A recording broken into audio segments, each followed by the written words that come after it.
I'm Chris Gilmour, and this is Nathan Simon, and welcome to the very first episode of The Real Estate Rookie, where we are going to be diving in deep all around the reality show that is being filmed right now in the studio and out in the field. But before we actually get into that, for a lot of the new listeners that have probably not seen Nathan or myself, we're going to do a quick fire 20 questions, just so the listeners get a bit of an idea who is Chris Gilmour and who is Nathan Simon. So am I going first? I think you're going to go first. Let's kick it off. I will go first. All right. So what we've done is, mine are pretty deep. Yeah, well, this is our second time attempting this episode. So the first time, I went really soft with my questions, and yours were pretty full on. So I think I've gone a bit better this time around. All right, well, I've gone a lot deeper again. Okay, so here we go. All right, so let's fire off the 20 questions. So the very first one, what's a version of yourself you're actively trying to outgrow now? Control, a control freak. I think you know that just as much Absolutely. as I know that. So I'm trying to learn how to actually be a leader of business that doesn't have to work in the business the entire time. I want to be able to work on it in the background. So trying to teach myself to give the team more responsibilities and actions. Okay. If anyone out there has a spare copy of Frozen, can you please send it to me so I can give it to Nathan so he can watch it and just watch the one song? Let it go. I've watched that movie many, many times. But yeah. We should have something playing right now. Let it go. I'm not trying to sing that. So, what fear do you manage daily, even if no one else sees it? Butterflies. Now, I am terrified of butterflies. Really? Oh, awful. Yeah, there's actually a video I did on social media of a house, and the butterfly touched me, and I screamed like a little I didn't bitch. know that. Yeah, I'm shocking. Anything with wings that aren't birds now, I've overcome my bird fear, but butterflies are the big one. You're a pussy. I know. I've been at appraisals before, and I'll openly say to sales, if a wasp is flying near me, I said, we don't walk away right now, I said this at appraisal last week, I'm jumping off this balcony and sprinting because I'm terrified. Yeah. Wow. Okay. Anyway, that's probably not the answer you expected. No, you learn something new every day. What do you feel most like an imposter? When do you feel most like an imposter? And what triggers it? That is a hard question. Do you get imposter syndrome? You know what? I'm going to say no. I think, and this is a terrible thing to say, my ego kind of runs itself. My wife will agree with that. I'm full steam ahead. So if I want something, I'm just going to assume and believe that I'm good enough for it. The only time I'd say I get close to it is being so young, I guess, when older people join the business, is coaching and training them. It kind of feels still a little bit abnormal. I don't know whether that's imposter syndrome or just whether it's just me, I guess, feeling a little bit uncomfortable in those situations. Not that I don't do it. Because you feel like they're a lot older, a lot more experienced, and why am I young and in this position and teaching them? Yeah, it's a very weird thing. I've had that all through my career. I'd take that as a compliment. Yeah, look, it's flattering, but that's probably the only time I get close. Otherwise, I back myself pretty much in everything. Yeah, we know that. Yeah. What's the truth about yourself you'd only admit when you're alone? I told you these are going to be a lot harder. Truth about myself I only admit when I'm alone. I'm not as good as I think I am. It's probably the real truth. And again, my wife is probably going to watch this and go, yeah, that's probably true. I think I talk a big game sometimes. And the reality is I'm probably a lot bigger headed than I am skilled. Sure. Okay. If your younger self watched you today, what would surprise him in a good and a bad way? I think he'd be surprised he managed to grow a beard. I think that... Man, I'm still trying after 45 years, man. I think he would be quite pleased and surprised to see that I'm in a leadership position. I think, obviously we might get deep into this depending on your questions, but as a kid, I was heavily bullied, as I've spoken about openly in the past. So I think if I was my younger self looking at me now, I think I'd be quite proud. Of that ability to get there. I think he would also be disappointed that I'm not rich, because as a kid, that's all I ever wanted was to be, I guess you'd call it rich back then. Back then it was just financially rich, not what I believe rich is these days. Are you happy? I'm very happy. You're rich. I know, but that's what I mean. As a kid, rich meant the different things to now. So I think that's the only thing. I remember I read this book. I wish I remembered the name of it in school. Again, I was a bit of a loner. So I read books and they were all financial books. And all I read was, I think it was 30 properties by 30 or something like that. And that was, I just set the goal, 30 properties by 30. I do not have that. That's probably it. What failure changed the way you make decisions forever? In business, it was chasing the big ticket item, the big rider, and not, I guess, listening heavily to the actual feedback of that particular person. So yeah, sometimes they're more drama than...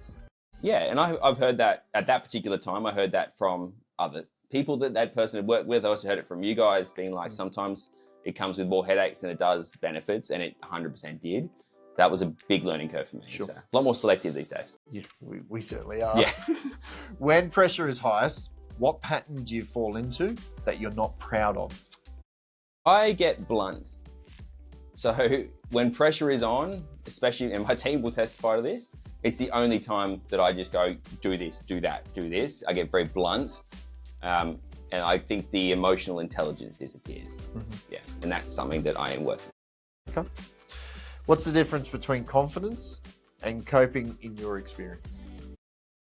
And coping. Whew. I think confidence, to be fair, I think they can be very similar. I think no matter what, we're all coping with something. I think we've all got some interesting things in our past and happening with us that we all have to pretend doesn't exist and show it on the outside. I think confidence is coping. I'll be honest, I think they're the same thing. Confidence is overcoming it and not letting it affect you, and just moving forward. Okay. What part of success feels heavier than what you expected? I think it's the expectation, and also from others or what you put on yourself? Both, but I think the hard truth of getting successful, if you'd call it that, I think is when the others expect that that's the way that you are, and then you've got to financially back everyone, and that, and I think that, well, from an outside perspective, I don't have a lot of friends, I don't see many of my family, and I can't relate anymore, and I think that a lot of it stems to, I don't know, that expectation that you've got to be this specific person, or you go out for lunch and they assume you're loaded, right? It's like, for those watching, I pay myself a very small wage. Yes, it's very small. I'm earning a shitload less money than if I didn't own a business, but from the outside it doesn't look like that. So yeah, right, they just see the flash. That's all people see. So what moment almost made you quit? Not publicly, but privately. You and I had a big conversation about this at lunch at the Hyperdome. I forget where we went. You, me, and Johnny in the business. And I've actually openly spoken to this with my team now. At the time, it was a bit of a daunting time. But I had a really bad run of losing listings. Probably would be going back 2.5, maybe 3 years ago. Just as I'd basically gotten into the team groove. And I just kept losing listings and kept losing listings. And I had 2 team members. And I just couldn't work it out. I couldn't work out, how do I maintain having a team and how do I start winning business again? It was a pretty, genuinely almost fired them both, but also it was questioning myself at that point. I'd quit my job, very cushiony job, earning good money. I had a mortgage, we were planning a wedding. It was a bit full on at the time. Kids. Yeah, we just had a second kid and then it was a time where I genuinely questioned everything, whether I made the right choice coming back. I didn't fire any of them. You guys sat me down and basically told me to stop being a bitch. I flew down to a conference. I learned some new things. And it's just a bit of shift in a mindset. It was a mindset change. That's all it was. It was a mindset change, and I think it was an ego hit. I think I was going into a lot of presentations before, just basically saying me, I'm the best, look at me. And that was costing me business. I was letting ego get in the way of what I actually offer. And that shift, which I'd obviously got after our conversation and you guys pulled me into line, but also what I learned from actually just presenting at the time. I came back and we had a rip year at my record year actually at that point. So yeah, that was it. Just a couple of little tweaks can make a huge difference. Well, I think having people you can lean on for those tweaks. Yeah, of course. I think if I'd done what I planned to do, which was just go out in business on my own and never join a business again, I probably would have been out of the industry again. Yeah. We'll talk about that later. We will. So, what's the first thing money gave you, and what is the first thing it took away? Ooh. Do you know what? As much as I earn good money, like obviously I could earn a lot more, I don't think money's ever given me anything except options in that regard. Like, and I've never had that taken away from me so far. Hopefully that never gets taken away from me. But like, I've never kept cash. Like, I've never been cash rich or anything like that. Every time I earned $1, we put it into property. Every time I earned $1, I put it into stocks, or we enjoyed travel, or we enjoyed something. So it just gave me options. Like, my kid gets to go to private schools. Both of my kids have a share portfolio, worth more than my share portfolio. That's the options it's given me. So far, I haven't let that ever disappear because I'm ruthless. If I need $1, I'll make $1. Sure. When has chasing growth actually cost you peace? I know the answer to this one. Look, I think the moment that I started growing my team exponentially, like I went from a team of 3 or 4, I think, and I think I grew to a team of 7 or 8 at one point, and it didn't make my life any easier, which I think is the whole point of growing a team. I just thought size mattered, and as we hopefully watching this all know, sometimes it's not about the size, it's how you use it. So I scaled A real estate team. It's not the real estate porn show, man. It's the real estate rookie show. I think it's the easiest way for people to get my analogy. But I scaled back very quickly. And actually with a smaller team, like I now run a team of me and 4 others, I am in the position where I need a 5th person, but that's operationally, not sales size. Yes. We actually run better because we now know exactly. And I literally just released 2 nights ago to my team, my new Formula One team, I guess. We're moving more towards having a pit crew, a team manager, and then myself as the driver. Which I said was dangerous, you as a driver, because I've seen you drive. I still think I'm a better driver than you. But anyway, I'm a very good driver. But my issue is... Are you serious? You got some records about this, but put us in a great car. Have you even driven around that? On the PS. But I think right now, the way that I was running my business at that time was I was the driver, the team owner, the team manager, the administrator. I was trying to do everything while having a team that was designed to do everything anyway. And it stressed me out big time. It made my life way harder. I went through that though. Yeah, I think I grew to a team of 8 or 9 and then scaled it back to 4. Yeah, I think everyone goes through it. Yeah, it's I don't think you need much more, depending on what you're running. Yeah, I think, look, volume makes the difference, right? I think if you're doing $5 to $10 million sales, right, and you're doing 20 deals a year, you probably don't need a team of 5. You just need one person. You need yourself and maybe an EA to make your life slightly easier. Yeah. For me, we're obviously, my goal is 100 million in sales minimum. So we're chasing volume, but I'm in a position where I also run the business. So I've got to have one-on-ones with all the salespeople and do the training and other things. So it's well, I need the team to be self-sufficient and I just jump in when I'm needed, which should just be list and sell. So anyway, that was a long-winded answer. Okay. What decision looked smart financially but felt wrong emotionally? The BMW M2. No. I told you to get that too. No, that one felt right emotionally but wrong financially. I still did it. I think financially, what felt right, I think, was opening the business. For me anyway, it felt like the right move for the future of the APG and Gold Coast. Emotionally, I think, even between you and I think it felt a little bit off. Not because it wasn't the right move, but I think because APG's never been able to crack into the Gold Coast. And also relying just on someone that's just doing the business 2 years ago to kind of take it. So it felt a little bit, I don't know, emotionally draining, but it was worth everything. It was good. Hopefully that was the right answer. We're still here. I forgot the questions. So, what's a financial risk you avoided but still bothers you? I avoided but still bothers me. An opportunity. Have you missed on any opportunities? I think financially I haven't been given enough opportunities to miss, I'll be honest. And I'm not one to shy away. So any business opportunity that's come, I've taken it. I actually don't have an answer for that one. How do you stop money from becoming the scorecard for self-worth? Have kids.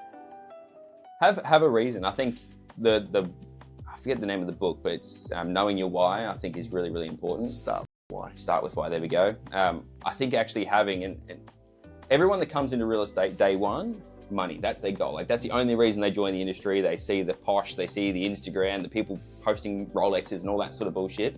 So they come in chasing money. Money can only drive you so far. And I think for me, when I first came to real estate, when I was 18, as we all know, that was the only reason I was in it. Like It was going, I don't want to go to university. I'm not very smart. So how do I make money? I Googled it. Real estate was it. That was like where I ended up. Now I've got a why. So people want to know, how do you stay in that position? Have a why, right? Focus on the reasons you want. I think your why, though, is, you might say that now, but I think your driving force was childhood. 100%. Based on the therapist. Yeah, you know what I mean? Like, that was probably a big motivation. I know, why I'm so driven, and my inner circle knows that, from childhood and all the way through. So, like, we all have a story of some point, but I think there's always something that triggers that, makes people get to being in that 1% club. Sort of thing. But I still think kids make that happen. So for me, like, according to the therapist anyway, and kind of how it works is you're trying to fill a void that you didn't have as a kid. So for us, it was always money, right? I didn't go on an airplane until I was 21. I didn't have holidays and all those sorts of things. And if we did, it was a caravan park near Nan's house at Harvey Bay. And that was like 2 or 3 times, right? So it was a very different style of growing up versus many. So now I've got kids, and it became, I just want to give them whatever they want. So the private schools, actually being able to go away on holidays, like it's the whole point. And me and my wife are very different in this, because she had a very different upbringing. So, she went to, spent a year or 2 in Europe and all these sorts of different things. Getting her to understand my reasoning took a little bit of time as well, as to the reasons for the hard work, the reasons why I book holidays, these sorts of things for the kids. But I'm living vicariously through them, right? If I can give them the experiences that, I wouldn't say that I missed out. I didn't have bad parents, didn't have anything like that. Like, I had amazing parents that tried to do their very best at a very tough time. But I don't want my kids to ever feel that it's a tough time. That's not to say that, we go out and we splash dollars every day. Like, we still run on a strict budget, like as a family, because I'm not paying myself what I should be earning. We run on a very, very strict budget, because the rest of that cash is going towards what they will have in the future. So I agree with you. Fair enough. What feedback have you received repeatedly that you ignored for too long? That I ignored for too long? Yeah, I think there's 2 things. I think holding on to too many tasks, which I still do. Like, I'm not perfect at this yet. I think I let that last way too long. Sure. I had many conversations about it. It's the only way to grow. I think that was a big one. The other part for me was ego. And I'm a lot better at this now. But my wife and people I used to hang around with a lot, I think said it a lot of times, where I thought a lot higher of myself than what I should have. I just assumed I'd be amazing at everything, and assumed things that I probably shouldn't. And that was the car sales time, and I think that was the way that I was trained, to be honest. That took a long time to break. And I'm not perfect at it. Like, I still go out and I still think I'm amazing at what I do. And I will tell people that, because they should all sell with me. But I think that there's a time where I've had to fix that. When has being right mattered more than you being effective? Every argument with my wife. We'll leave that one right there. Leave your comments in the section below. You're going to lose that one. Yeah, I will. Knowing Paige, you've lost. I lose every time. Yes. What leadership mistake do you see rookies repeatedly because no one corrected you early? Oh, look, I base all my leadership on the bad leadership I've had. So I think those that haven't had bad leadership probably, or that don't know it's bad leadership, go make the same mistake, and they just expect to walk in and have every employee just doppelgangers of them. And I made this mistake too at the start, was I was like, why isn't everyone working as hard as I am, closing deals as quickly as I am? And you go out and you manage people the way that you are. And unfortunately, every single individual, as much as this becomes amazing for them, but harder for us as leaders, if you treat them all the same, you get a poor result. So I think every leader, when they first become a leader, has that. It's not their business, so they'll never work as hard as you.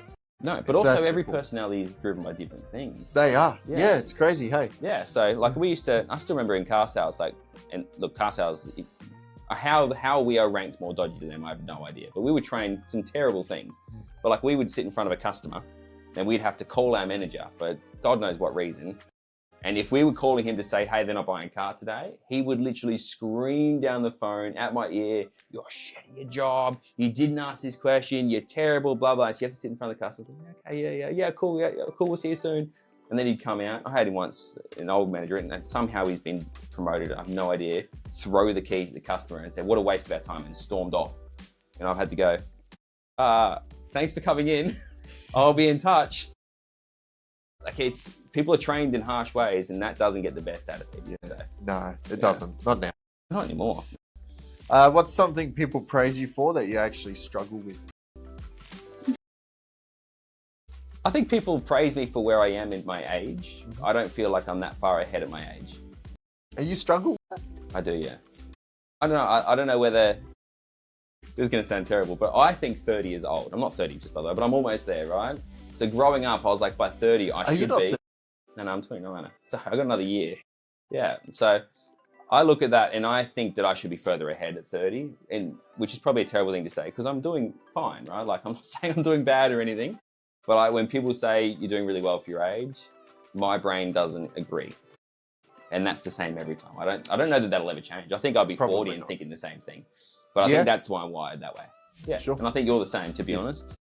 If your team spoke honestly about you when you're not in the room, what are they saying about Nathan Simon? You know what? I had a fly on the wall moment recently, which was very interesting for me. I got into the office very early and rode the motorbike because my car wasn't there.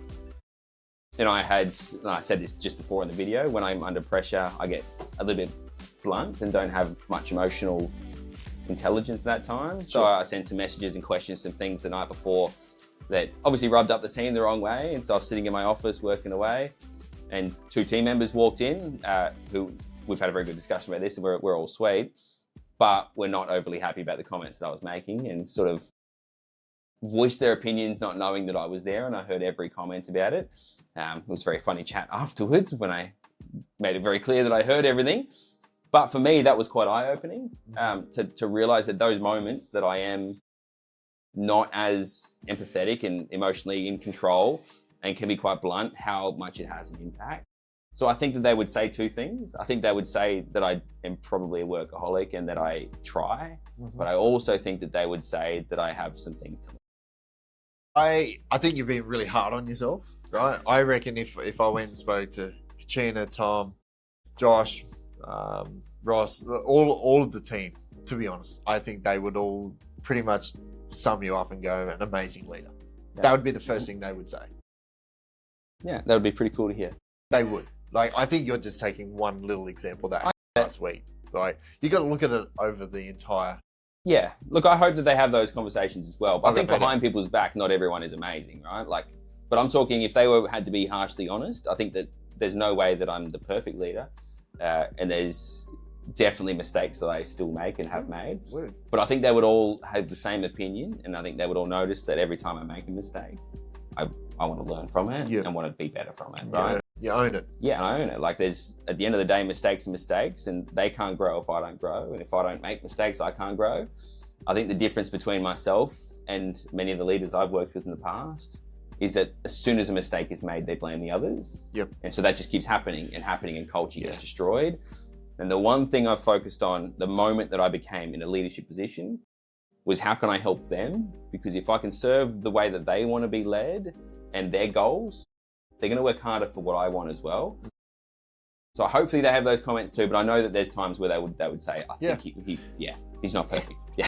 No one is. But anyway.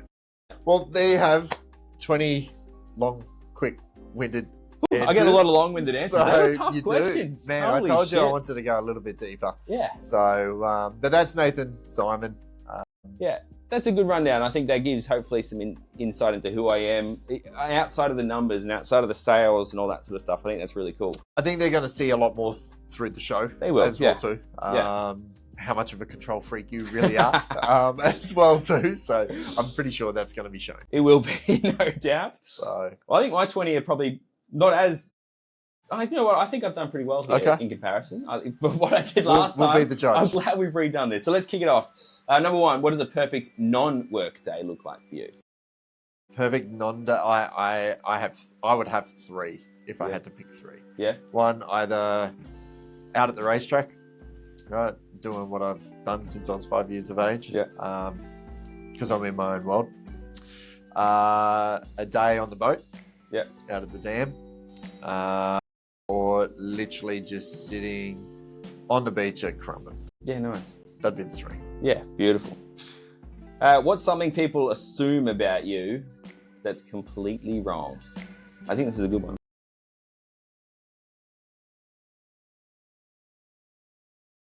That I'm filthy rich. Yep. Yeah. Like they've got that so wrong. Like again, it's probably the same as your man. I'm probably lucky to have a couple of grand in the bank, right? To be honest, asset wealth, different story. Yeah. But I don't know. I think it'd probably be that. Like I hate when I meet people or I don't know. It's just one thing I absolutely hate. Like they see everything, but they don't know what you've gone through to have it.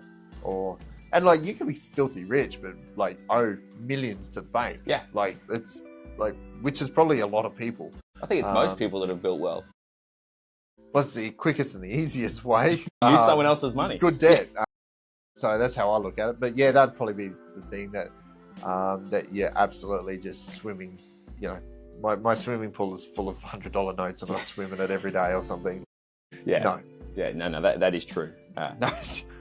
It's true. What's a skill you're secretly bad at, other than racing cars? What am I bad at? I learnt last week that I'm really bad balancing on one leg. Really? Yeah. I did a full physical, so I'm doing all my bloods and cancer scans and doing all of that sort of stuff. And I passed my physical, but I failed that. I can't even balance on my right leg for longer than 5 seconds without falling over. I'm shocked by that, considering you're so sport. I've got new stuff in the gym already ordered and already in there, and in 6 months when I redo it, yeah, you're going to be balancing. I'm going to be nailing it. Put me on a tightrope. I love it. This is interesting. What's something your wife sees in you that clients probably don't? She sees me behind closed doors. Like, that's, yeah. Emotionally, probably more than anything? No, I'm not that emotional. If you No? talk to her, it's pretty cut and dry in that sort of regard. But I don't know. She's I don't know. She would probably see how short my anger is. Yeah. Shit would just annoy me within 3 seconds. Yeah. So I don't show that here. No, I actually wouldn't pick you as someone that would blow a fuse too easily. Yeah, kind of easy. Okay. So, because I want everything to be right and perfect, and if it, like the littlest thing would just shit. Yeah. Okay. This is an interesting one too. Then, keeping on the family side and business, what's something that either having kids or just your kids have taught you about business? What have they taught me about business? About how you run your business. No, I don't reckon they've probably taught me anything around business. Yeah. They've taught me lessons in life, but nothing around business. Okay, cool. When you look back, what failure still annoys you because you know you could have handled it better? If I look back, probably more so, I probably should have done more in my racing career to try and make it. You don't think you pushed hard enough, or? Okay. Knowing now what I feel, I probably didn't make enough good connections to leapfrog to get to where I ultimately wanted to be. Where I think some of the other people have had probably better people behind them to push them in the right direction. So that's probably the biggest thing. Yeah. Okay. Yeah. Interesting. Because like I look at the drivers who are beaten, and I can beat, and they've gone on and made it. Yeah. You know what I mean? And it's like, it's you're dirty, but you're also like, okay, well, they just got in front of, and that's why I think business now is why I am where I am, and what I do in the business is knowing that it's all about that relationship and that connection, and making sure you connect with the right people, because it will just get you to the place where you want to go. Well, it opens up different opportunities too in business. Of course. So, this is similar to the question you asked me about how I handle pressure, which would be interesting. So how do you reset when things feel a bit out of control? Just work out, gym. That's it? Yeah, man. Like it's straight away, man. Like the endorphins and just everything that's released when you do a really good. Like before this started, like I was in there for an hour and a half. Yeah. You know what I mean? So it's for me. That would be my release. Helps too having the gym in the office. That's kind of handy as well. Yeah. So that's why I built it. Yeah, so. with a sauna and the ice bath, all the stuff you need. What belief about real estate did you have early on that you completely disagree with now? That it was easy. Okay. It's not the answer I was expecting for that one. Yeah, I thought it was just easy. Yeah, okay. It's no longer as easy as what it was. Man, it's a lot harder now than what it's. Looking back, it was easy. Like I always say now, I wouldn't start now. Yeah. Right, like starting a business and stuff like that. So I think I just thought it was easy. Okay. I thought you would have said that cold calls don't work. Cold calls, it's a mindset thing. Yeah. And I've been shown otherwise. Like I've got my guy on my team that can, I think he booked 10 the other day in a day. He's the GOAT. Like I don't think there's anyone better in Australia. Nah, they are amazing. Like he just nails it. And you won't find him on the webpage. I'll steal him. Keep him hidden. But anyway, yeah. Is real estate more a skill or more psychology? And why?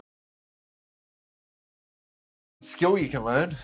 But then you've also got to, it's probably 50-50. Yeah. It would be. Like you've got to have that mindset that you are the best.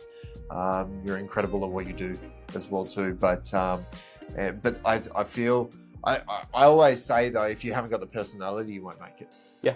Right. Skill you can learn, but if you can't gel with people and like you, know you, trust you, they ain't going to do business with you. That's simple. You know what I mean? So I think personality, you've either got that or you don't. That I don't think you can teach someone. No. And the psychology part too, I think you have to have a pretty, and we've seen it before, a pretty high level of drive and work ethic in this industry. Like that, you can be as skilled as ever and do no work and you're still going to do fuck all, right? Like that's a really important thing. Yeah. Okay, if you were advising a 21-year-old entering real estate today, what would you tell them not to do? Open a business. Yeah, cool. Open an office. Just build your brand within that brand, wherever you choose to be, and just live it out there. Yeah. And then just work and do a deal to be on a really good comm split. So you've got everything behind you. You don't have to buy the assets, the buildings, the systems, employ the 100 and whatever you've got people. Yeah. Like it's just so much easier. Yes. Well, this is an interesting one then. Obviously, so real estate's well known, right, for people entering and leaving the industry often. Long-term careers aren't really something we see a lot of in this game. Why do you think that is? What are they getting wrong that stops them having long-term careers? That immediate, I want it now, right? So like I was watching a podcast with Marcus Chiminella. Yeah. So I sent it to you actually, yeah. So I caught up with Marcus a couple of weeks ago down at Broady, and I always leave inspired every time. Like every time he because he doesn't do a lot on social. When he does, I'm like undisputed GOAT of real estate. Like for me, he is my number one in Australia. Just humble, no ego, and stuff like that. So I just feel he talked about it's like get in with a team. You have to do the apprenticeship. It is a good 4 to 5 years before you're actually really well known.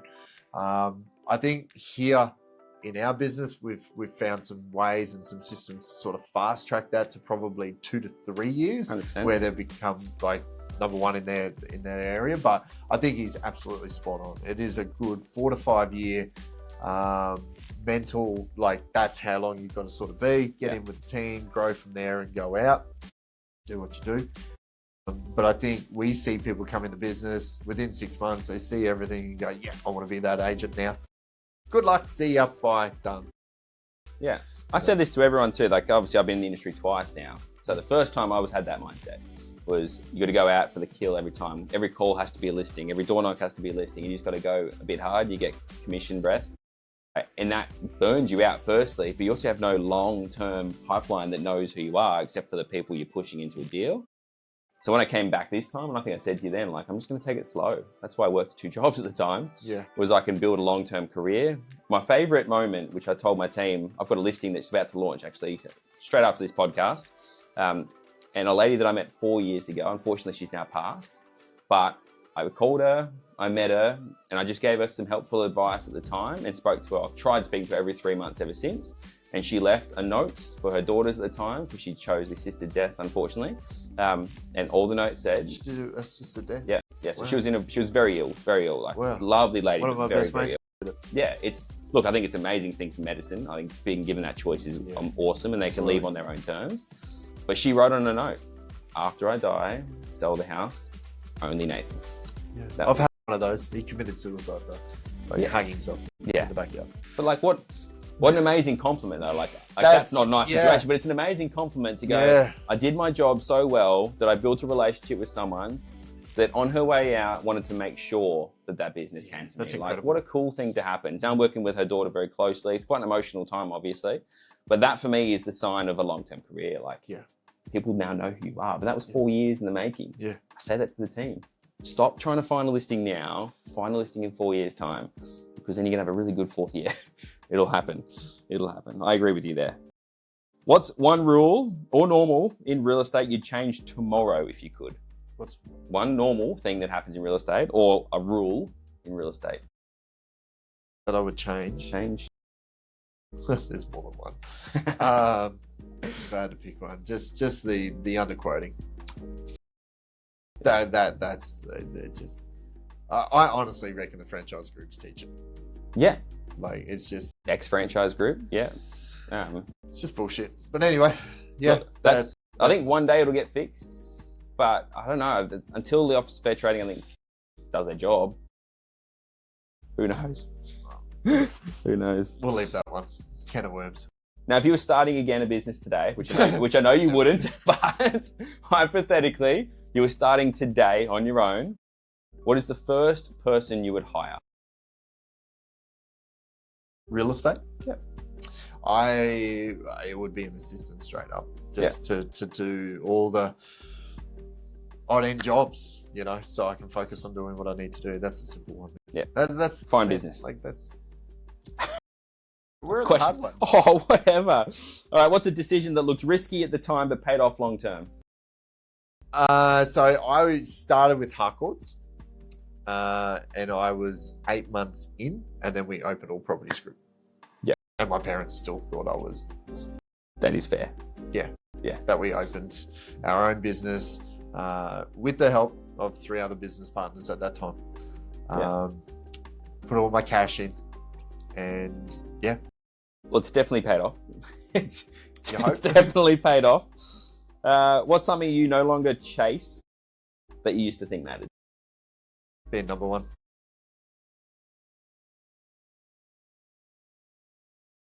It'll probably be the two. Like, it was always this talk about being $1 million agent, right? And you hit it, and I'm like, where's the fucking confetti? Yeah. When you walk through the office door every day and bullshit like that. So none of that absolutely matters at all. It's kind of weird. If I could watch this back when I was younger, like, it would be none of that matters. Number one, 3 years in a row. No one's ever done it. Hasn't changed my life. Has done nothing. I actually now cringe every time I drive past a billboard. I drove past one that was in the city. She had this big billboard, number one in Brisbane, and I'm like, that used to be me, and I now cringe when I look at that and go, what fucking message does that actually serve your people? Like, it's just, so I think for me, I've lost that ego where I was massively like ego, right? Now I don't really care. I think the whole industry has changed like that. I'm happy and I'm healthy. I'm good, man. Yeah. Happy, healthy, making money. Yeah, but doing good business. Yeah. You know what I mean? Like, we have so many that I can pick and choose from now that I can go, you're just not for me. Thanks. Yeah. What's your fee? Yeah, it's 8%. Like, they're not going to pick you. No. Like, it's like, I'm sort of, that's not an ego thing. It is now that I understand how valuable my time is, that I want to spend it with who I want to work with. So, like, I had someone, she's like, I'm interviewing 8 agents. And I'm like, that's great. I'm interviewing 30 sellers. Do you know what I mean? Like, if I want to spend my time working for you, because I know I'm all in when I am. Yeah. if I don't feel that we're going to gel, like I'm out. Yeah. So I'm sort of lucky in that regard. Look, it's a great position to be in because we've all had those sellers that have sucked you dry for time and emotions, and it cost you more deals. It just costs you your insanity, your time with your family, and stuff like that. So, yeah, that would be for me. I don't like, nothing changes when you become number one, and it's so don't go chasing it. Just be happy and healthy and do good business, and you've won. Yeah, I think the clients don't give a shit. They don't. Like I used to walk in and go, I'm number one in like Queensland, like done it for the last 3 years, blah blah blah, and they're like, and then I'm like, they listed it. Like I just like they don't care. Means nothing. All right, you've kind of answered this already, but what does success look like to you now rather than when you started? Success to me right now is I'm pretty much at every basketball game with my kids, watching them play sport, whatever they've got to do, whatever they've got on. Time. Absolutely, man. Yeah. Like we'll go out on Monday, we pull them out of school and go out on the boat out on the dam, and it's just us. It's just the five of us. And I think it's going to be even cooler because Rachel's dad's retired today. Oh, really? Yeah, he's retiring today. So he's going to be around a lot more. They don't get that from my side because because of my dad passed, but so I think that's going to be kind of cool as well too. So big shift there. So and that happens today. Wow. So we're celebrating tonight. Is that what keeps you hungry? This is one of my questions. What keeps you hungry? Is your kids and that outside life what keeps you hungry today? Like you've got an amazing business. No. What keeps you hungry? There's two people in real estate I hate. Yeah. Hate's a strong word, and I hate them. Yeah, cool. So that's enough drive for me. Fair. Yeah. This isn't one of my questions, but because I know you're watching. I'm going to throw this in here anyway. What happens the day they leave? I don't think they will leave because they're probably, you know what? I honestly reckon we don't know each other. Like, it's not like we hang out or we talk, like we just want to kill each other, right? We're probably that alike that would probably get along. The same. Yeah. You know what I mean? And I think maybe as I get older, I might try and, one, I definitely won't because I just can't stand him. Yeah. He's a snake. But the other one, I think it is a very good competitive between the two of us, to be honest. So, but I think we're that similar. Okay, cool. What still scares you about the next phase of your career? Is there anything that scares you? Nah, no. I didn't think so. I thought I'd try heights. Yeah. Really? Yeah, I hate heights, man. I'm cringing watching bloody Alex, whatever he was. Oh, did you watch that? Yeah, man. Oh, live on TV. I felt sick. I watched the rerun. I had to skip a heap of it. I couldn't deal with it. Hour and 32 it took him to scale that building. Old bloke just stood up at the top like it was nothing and moved around. The view's good up here. Leaned over and waved. I was like, it's windy, bro. Just chill. Yeah, I'm not scared of heights, but that would... Get me on a ladder, man. I'd freak out. I'd stand on that table. I'd freak out. That's why I jumped out of the helicopter. Yeah, okay. To face that fear. Yeah. And didn't fix it. I want to do it again. Okay. I want to do it out of a plane because it'll be higher. Yeah. But I like the speed. Okay. So it's speed I'm good with. Go bungee jumping. No way. No way. No, you would never get me to bungee jump. I'm planning on it. No, shit, no. I think that you've got to try something at least once. No? Are you gay?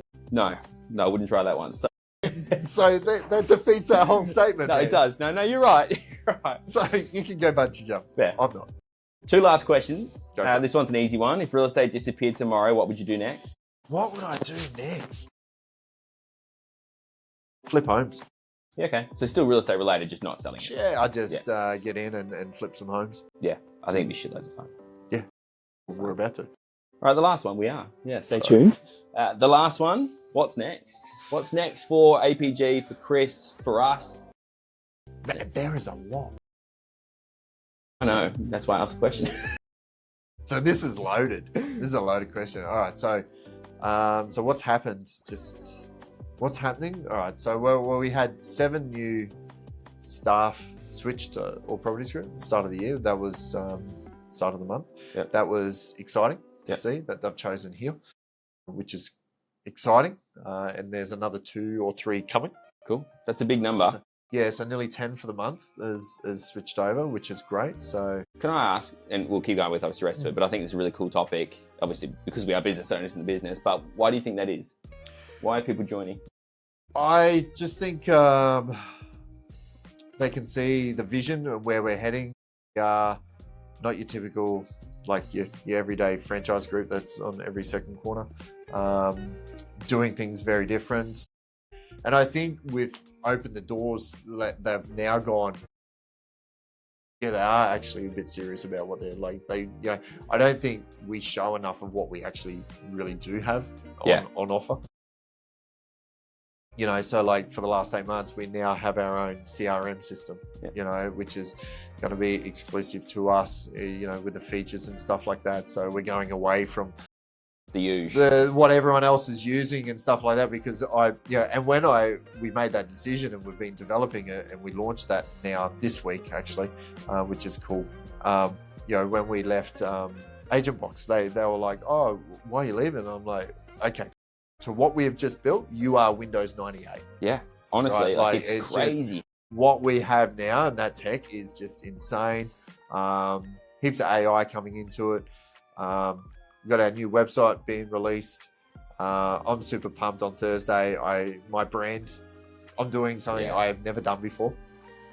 I am doing a full rebrand, not for the company, but for myself. Yeah.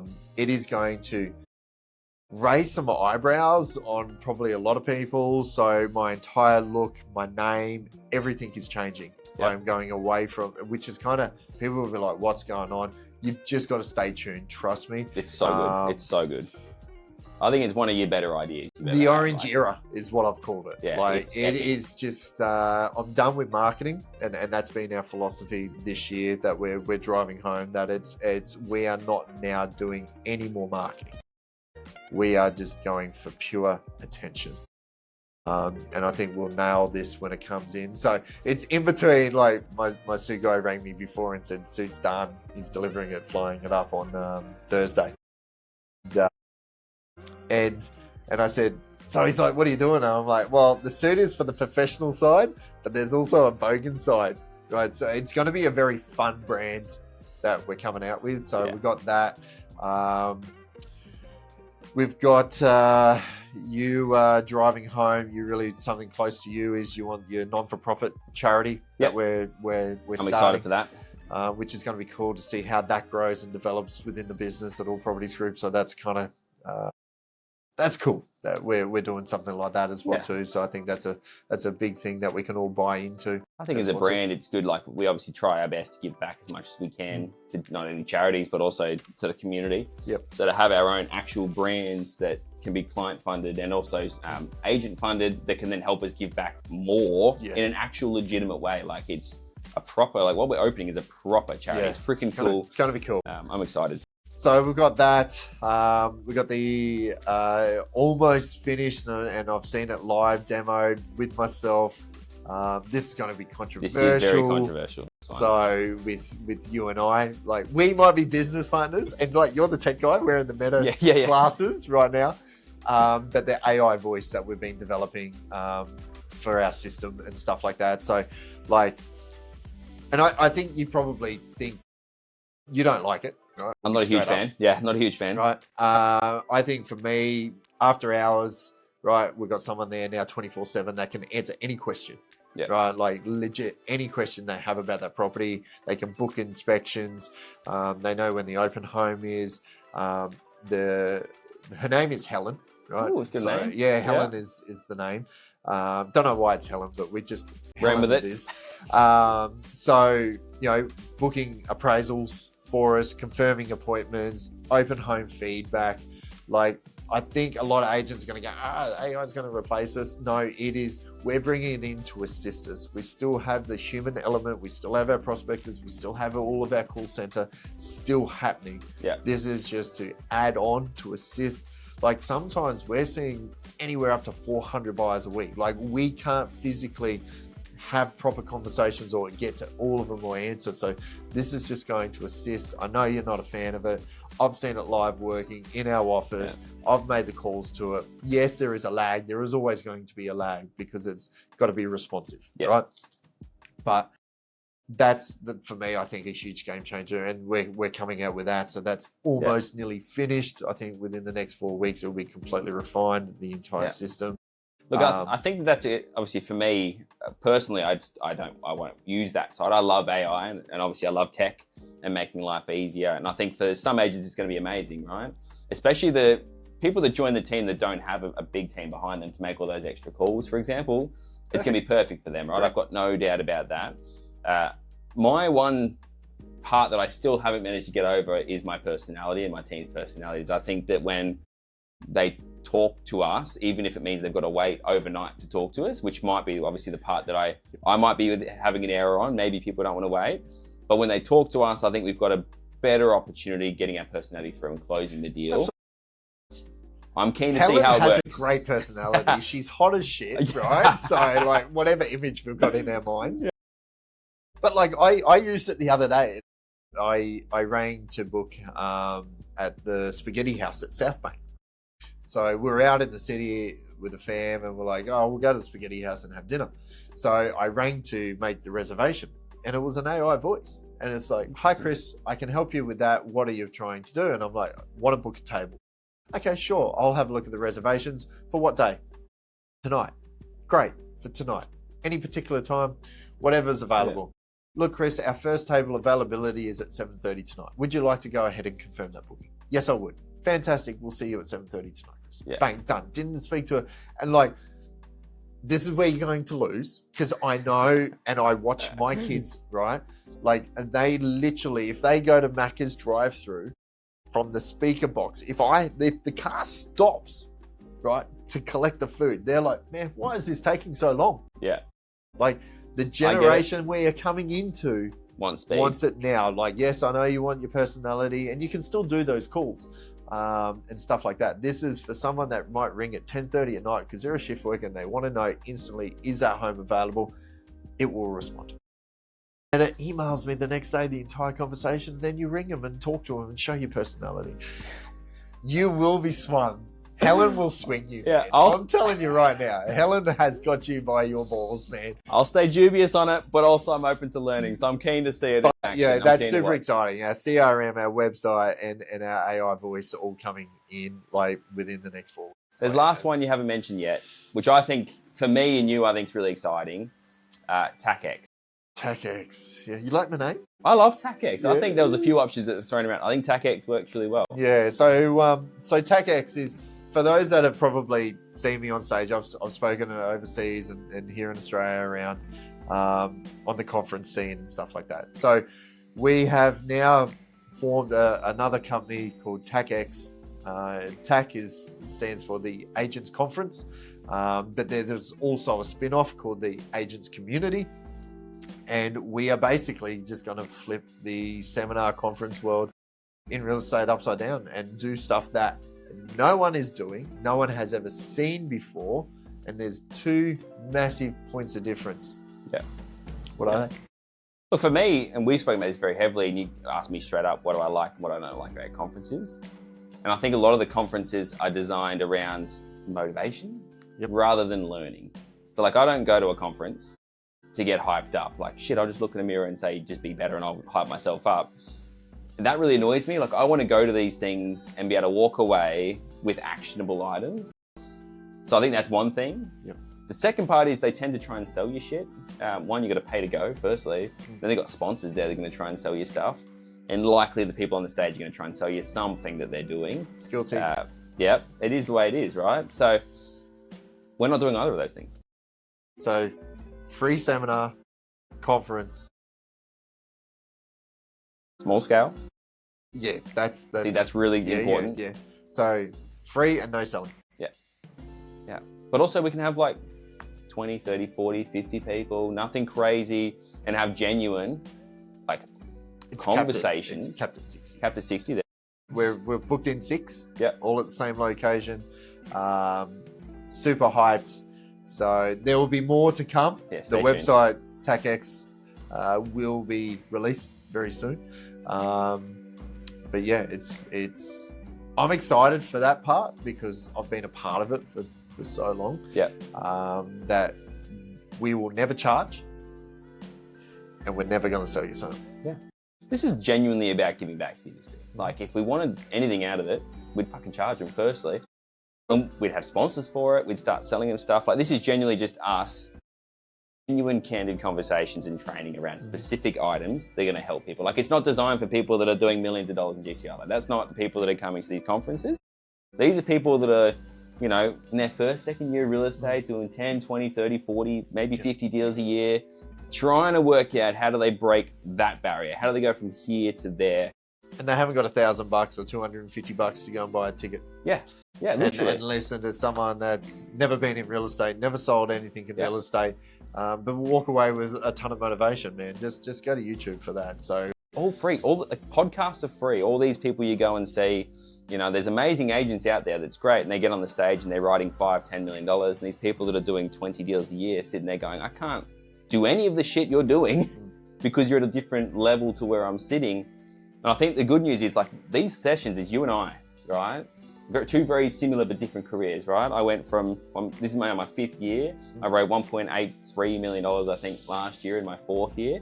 And you've been in it 17 years and you've done the best of the best, all that sort of stuff. And I think they're going to hear from two different sides, which is really cool. And it's not ego-based. Like, it's not us being like, you know, just the other day I did a $20 million sale. It was a really tough deal, took me 24 hours. It's like actually just real life shit that's going to help them get from 20 to 50. And I think that's going to be fun. I can't wait. Yeah, it's going I to can't wait. It's going to be fully hyped. So, yeah.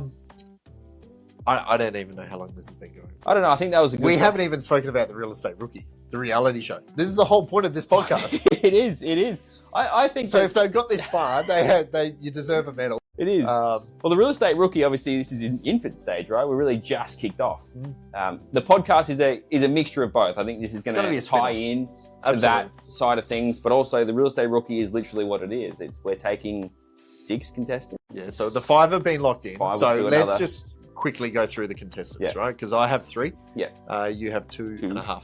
Yeah. So we've selected. So there was about. What did you have? What was the applications? We ended up with 1,000 applications. Yes, that is nuts. It was mental. And that was your job to sift through them. So I selected my 3. Yeah. So I'm going to go through. So first one is Coco. So she wants to be a full lead agent. Mum and dad have been in real estate for 17, 18 years. So she understands the game. Yeah. Early 30s, blonde hair, super bubbly. Yeah. And wants it. Right? She's cool. She is going to be the drama queen. Right? For sure. Yeah, I don't know. Yeah, she will be. She's going to lose her mind. Because I know how to push her. Okay. So you know, it's a reality show. So we want to make. I'm going to create drama. Yeah, we're gonna have some fun. Yeah. Then we throw in Tony.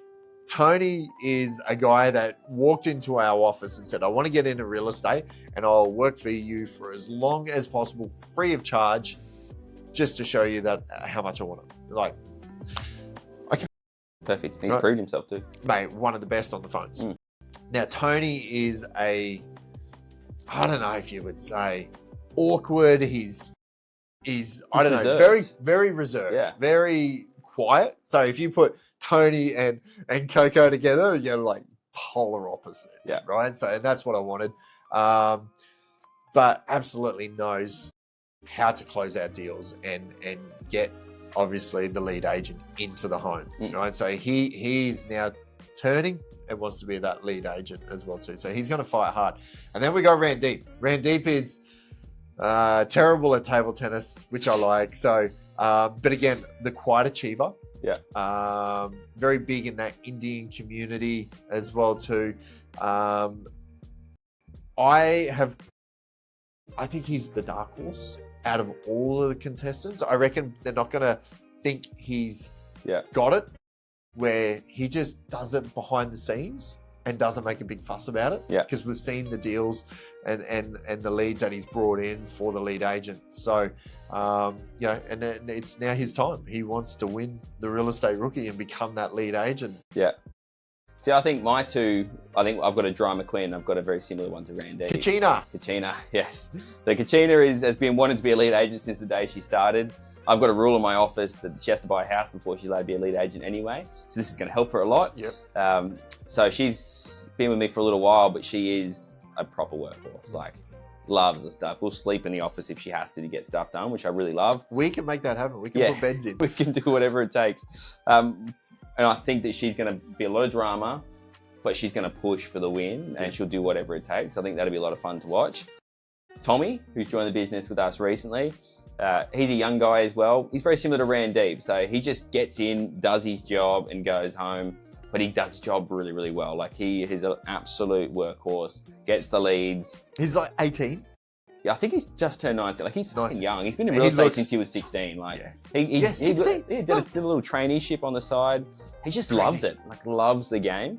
And I think he's been wanting to hold off from being a lead agent for a while, but like, just dealing with him now, I think by the end of this series, if he doesn't win it, which I'd be surprised if he's not in the running, I think he's going to fight for it. He's going to want to do it. This is like a real battle, like Logan versus GC. I think it's going to be interesting. I think the good news is we have a judge that isn't us. Correct. There is a third judge. So you're a judge, I'm a judge, because we need to, obviously, we'll see it all behind the scenes. But there is a third judge in there, that is Switzerland. So, and it's probably got to come down to Switzerland. I think it's going to, well, we obviously, I get a feeling you and I will vote for the people in our own offices, but it's a matter of which one are we going to vote for, and then that person. So one winner takes all. Filming has started, 100K. 100 grand. So we've put up $100,000 prize money, and that agent will then, wherever they are situated, will leave the team or wherever they are and become their lead agent in their own. Yeah, with and the they backing. have a backing of $100,000 to make it happen. Yeah. So there's no second prize. No. And win it or bin it. That's the real estate rookie, and that's our little mascot, the bull, because we know it's going to be like a ball in the shop, man. Like, this is, I don't know. There's been nothing ever filmed like this before, and it's going to be good because I think all the viewers are going to have their own favorites. They're going to fall in love with Coco, or they're really going to love Tony and how reserved he is, and they'll be, championing for him. And then there'll be some people out there, they'll be like, oh, Kachina, she's boss bitch, man. Yeah. You know what I mean? Yeah. So I think they're all going to have their own favorites. Auditions for season 2 will be opening pretty soon, because obviously when this one finishes, we need the next contestants to come through. There is a 6th contestant, but we're not releasing that today. They'll have to watch probably episode 2 or 3. Yeah, we've got a bit of work on the 6th one still, so stay tuned. Which is good. So that gives just the viewers a little bit of a understanding around the Real Estate Rookie. We are also going to be producing the Real Estate Rookie podcast. So, if you don't make the cut for our conferences, because they are going to be a locked door and limited numbers. So it's not going to be where there's 1,000 of us in the room and shit like that, or 300. Close knit. It's going to be very, very close knit, and so they'll probably still learn a lot from. Look, the whole point of this is that we're going to interview some people that are very high performers. We're also going to interview some people that are in that mid-performance growth range, and it's going to be really cool and bounce off ideas. And some starters too, because we want to also see their journey and watch their journey as well too. So it'd be nice to see what people are doing in this industry at the moment that's not dodgy, which would be good. So we didn't even get into the dodgy. No. That's for another episode. We'll get there eventually. But I think that wraps it up. I think that was really well done. Versus our first attempt at this, I think that was really good. Sure. Yeah. So there you have it. There's episode 1 of the Real Estate Rookie. Stay tuned for episode 2. See you guys.